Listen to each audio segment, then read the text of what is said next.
26 जानेवारी हा दिवस भारतात कशासाठी साजरा केला जातो? तर त्याचं उत्तर आहे प्रजासत्ताक दिन म्हणून हा दिवस साजरा केला जातो. त्यानंतर दुसरा प्रश्न आहे, भारताचा प्रजासत्ताक दिन कोणत्या तारखेला असतो? तर 26 जानेवारी हाच दिवस आपण प्रजासत्ताक दिन म्हणून साजरा करत असतो. त्यानंतर पुढचा प्रश्न आहे.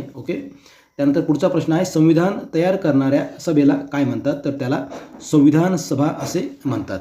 त्यानंतर भारतीय संविधानाचे शिल्पकार कोण होते? तर डॉक्टर बाबासाहेब आंबेडकर हे भारतीय संविधानाचे शिल्पकार होते. भारत प्रजासत्ताक झाल्यावर पहिले राष्ट्रपती कोण होते? तर त्या ठिकाणी उत्तर आहे डॉक्टर राजेंद्र प्रसाद हे पहिले राष्ट्रपती होते भारत प्रजासत्ताक झाल्यानंतर.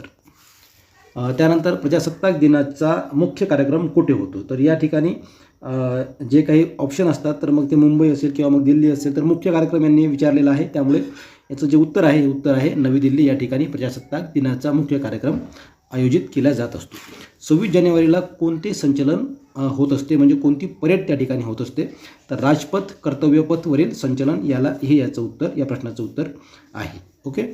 त्यानंतर संचलनात काय दाखवले जाते? तर यामध्ये भारताची संस्कृती दाखवली जाते, भारताची शक्ती दाखवली जाते आणि भारतामध्ये जी काही विविधता आहे ती विविधता त्या ठिकाणी दाखवली जाते. वेगवेगळ्या राज्यातील काही वेगवेगळे लोकनृत्य असतील, लोकनाट्य असतील, अशा प्रकारचे जे काही ते आपण जेव्हा दूरदर्शनवर बघतो, तो जो ते जे रथ असतात ते रथ वेगवेगळ्या प्रकारचे असतात आणि वेगवेगळ्या राज्यामधले ते रथ त्या ठिकाणी असतात. म्हणून यामध्ये संचलनात काय दाखवले जाते? तर संचलनात भारताची संस्कृती, शक्ती आणि विविधता दाखवल्या जाते.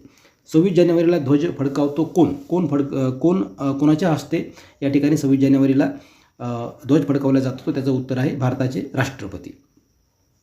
यानंतर 11वा प्रश्न आहे, भारतीय राष्ट्रध्वजाचे रंग कोणते आहेत? तर यामध्ये केशरी, पांढरा आणि हिरवा अशा प्रकारचे रंग आहेत. यामध्ये कमेंट्सला तुम्हाला सांगायचं आहे की याचा जो काही प्रमाण आहे ते प्रमाण किती असतं. हा सुद्धा प्रश्न परीक्षेमध्ये विचारला जातो किंवा आपल्याला सुद्धा तो प्रश्न माहिती पाहिजे. राष्ट्रध्वजाच्या मधोमध काय आहे? तर हे सर्वांना माहिती आहे, अशोक चक्र आहे. त्यामध्ये किती कडा आहेत? तर हे सुद्धा सर्वांना माहिती आहे की 24 कडा त्यामध्ये असतात.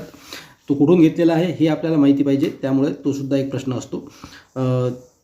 ती माहितीसुद्धा तुम्हाला असणं आवश्यक आहे. ते प्रश्न आपण पुढच्या स्लाईडमध्ये घेणार आहोत. प्रजासत्ताक दिनी शाळांमध्ये काय कार्यक्रम होतात? तर प्रजासत्ताक दिनी शाळांमध्ये ध्वजवंदन होतं, भाषणं दिली जातात आणि देशभक्तीपर गीतंसुद्धा त्या ठिकाणी गायली जातात. 26 जानेवारी हा राष्ट्रीय सण आहे का? तर होय, नक्कीच 26 जानेवारी हा राष्ट्रीय सण आहे. 15 ऑगस्टसुद्धा हा राष्ट्रीय सण आहे, स्वतंत्र दिन ज्याला आपण म्हणतो. भारताला प्रजासत्ताक का म्हणतात? कारण देशाचे राज्य लोकांनी निवडलेल्या प्रतिनिधीमार्फत चालते. भारताला प्रजासत्ताक का म्हणतात? यामधला प्रजा म्हणजे कोण? तर प्रजा म्हणजे आपण सर्व लोक आणि आपलं राज्य या ठिकाणी आहे असं याचा अर्थ होतो. भारताला प्रजासत्ताक का म्हणतात? तर कारण की आपण जेव्हा लोकसभा इलेक्शन असेल, विधानसभा इलेक्शन असेल, आता या ठिकाणी सध्या महानगरपालिकांचं इलेक्शन आहे, तर या ठिकाणी आपण आपला नेता त्या ठिकाणी निवडतो. तो चुकीचा निवडतो, बरोबर निवडतो, तो विषय वेगळा आहे. परंतु प्रजासत्ताक कशाला म्हणतात? तर आपण निवडलेल्या लोकांचं राज्य या ठिकाणी आहे म्हणून, कारण देशाचे राज्य लोकांनी निवडलेल्या प्रतिनिधीमार्फत चालते, असं त्याचं उत्तर आहे. संविधानात काय दिलेले आहे? तर संविधानामध्ये हक्क दिलेले आहेत, कर्तव्य दिलेले आहेत आणि कायदे दिलेले आहेत. हक्क दिलेले आहेत, मूलभूत हक्क ज्याला आपण म्हणतो.